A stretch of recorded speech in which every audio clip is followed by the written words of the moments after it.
In the last class, we have discussed about evaporation, condensation, and precipitation.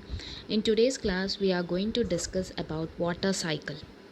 So, if you observe, the water cycle takes place in three steps, that is, evaporation, condensation, and precipitation. You all know what is evaporation. Evaporation is nothing but conversion of water into water vapor with the help of sun heat.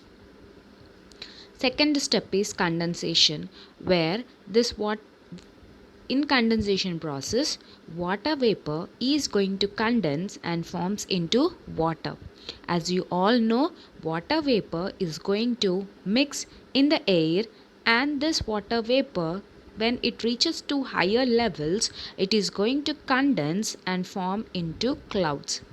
So, after some time, the clouds cannot bear the weight of the heavy water droplets. It cannot hold the water. So, it starts releasing the water from the clouds. That is precipitation. If all the three steps takes place, then you can call it as water cycle. If you observe properly, the movement of water from the earth to atmosphere,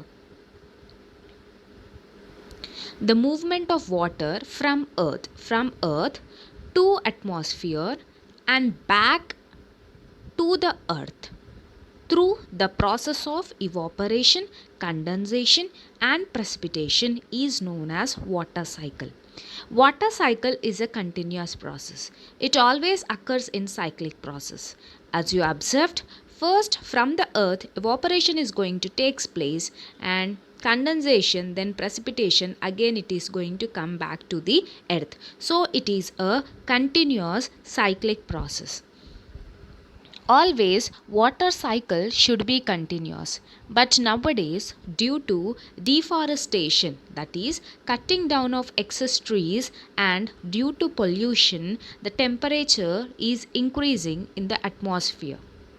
If the temperatures are increasing in the atmosphere, yes, evaporation is going to take place. The first step is going to take place, though the temperature is going to increase, but the next step, that is condensation process, will not take place. It is going to fail.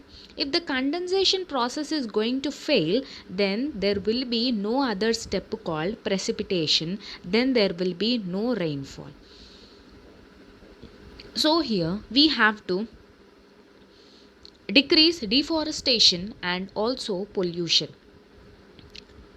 If we do that, then there are chances that the water cycle will be continuous and we are going to get the rainfall.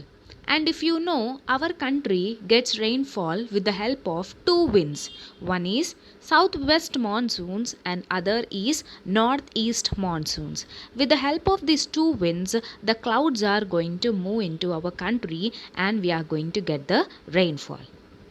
So this is about the complete first lesson. We have ended with water cycle. So in the next class we are going to come up with the next lesson.